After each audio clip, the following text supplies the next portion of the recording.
Andy Byron, CEO of a billion-dollar AI company, and Kristin Cabot, his head of human resources, were seen shrinking in panic at the concert. He's married with teenage children. Kristin Cabot has been divorced for 3 years. She was hired just 8 months ago. And now that 15 seconds of video is having a devastating impact on both of their lives. The CEO caught on kiss cam at a Coldplay concert, snuggling with his head of human resources. Today, there are serious questions whether they will be forced to leave their jobs. This requires, to me, not one, but 2 resignations. The company Astronomer says that Andy Byron has now stepped down. Everybody's talking about the story. 16 seconds. That's literally all it took to obliterate a multi-million-dollar career, shatter a marriage, and turn a respected tech CEO into the internet's biggest cautionary tale. You've definitely seen the clip by now. Oh, look at these two. All right, come on, you're okay? What? But what you probably don't know is just how catastrophic the aftermath became. This wasn't just some awkward workplace moment caught on camera. This was a complete life implosion. His wife has now deactivated her account. The wife later dropped her married name. It's still unraveling right now, and the latest developments will absolutely shock you. The New York Post front page headline, Jumbotron. I spoke with workplace expert Stephen Viscusi. The man squirming on that jumbotron was Andy Byron, the now former CEO of Astronomer, a New York-based tech company worth hundreds of millions. The woman he was desperately trying to hide?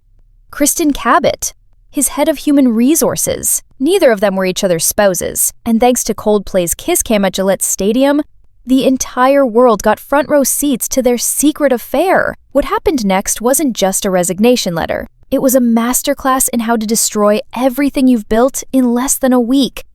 I think cheating is an abomination, okay? And this man has a wife, he has children, these kids are gonna have to watch and see this. They don't look, I would be devastated if I was his wife. You do have to think about the children and the spouses. We're all laughing about it, but they're all families and stuff. The moment itself was pure cringe comedy. There they were, cuddled up at a Coldplay concert in Foxborough, Massachusetts, probably thinking they were just 2 anonymous faces in a crowd of 60,000. Then boom, Chris Martin asks the cameras to find couples in love, and suddenly they're broadcast in high definition on a 40-foot screen.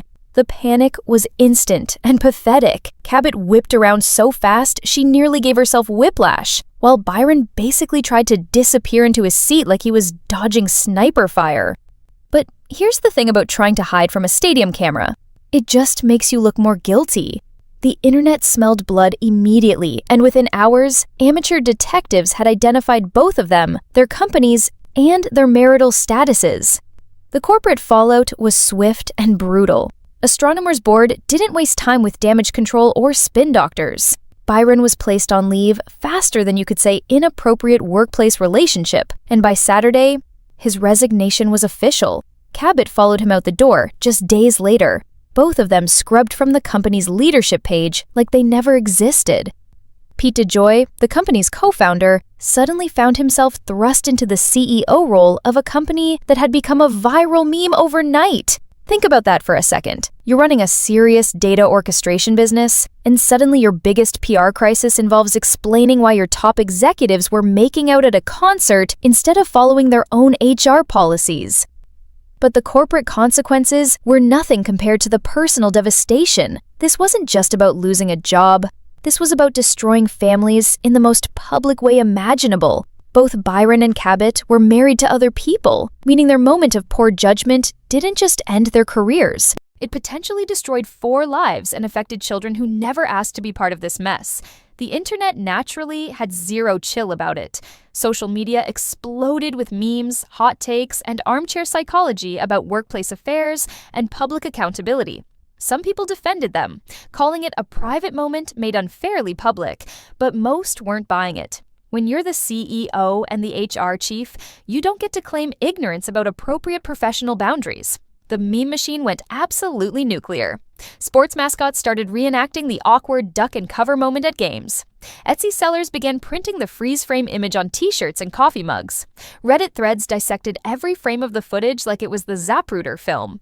The phrase "kiss cam karma" started trending, and suddenly everyone had an opinion about corporate responsibility, workplace relationships, and the price of getting caught in the digital age.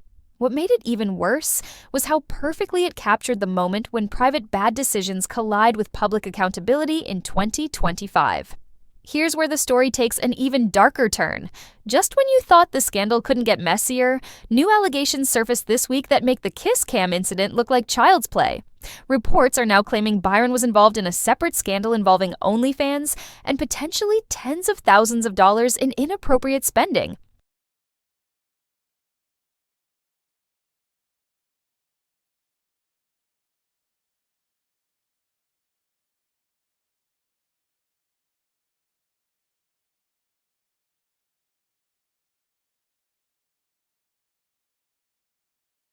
We're talking about a pattern of behavior that suggests the concert moment wasn't some isolated lapse in judgment, but possibly part of a much bigger problem with boundaries and decision-making.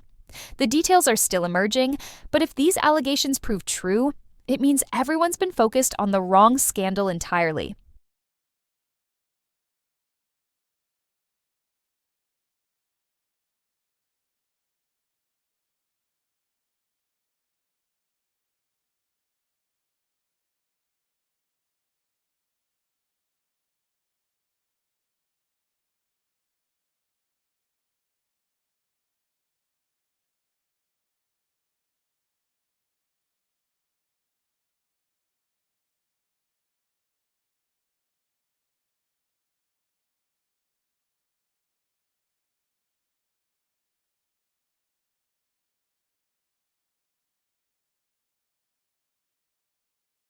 This entire situation is a brutal reminder that in our hyper-connected world, there's no such thing as a private-public moment anymore. Byron and Cabot probably thought they were just enjoying a concert, maybe stealing a few romantic moments away from their complicated personal lives.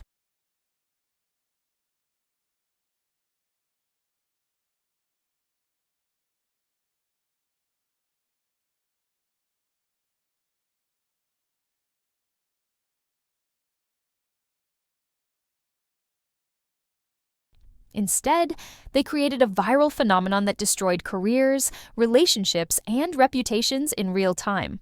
The lesson here isn't just about workplace relationships or corporate policies, it's about the reality that every choice you make in public can become content for millions of strangers to judge, meme, and monetize.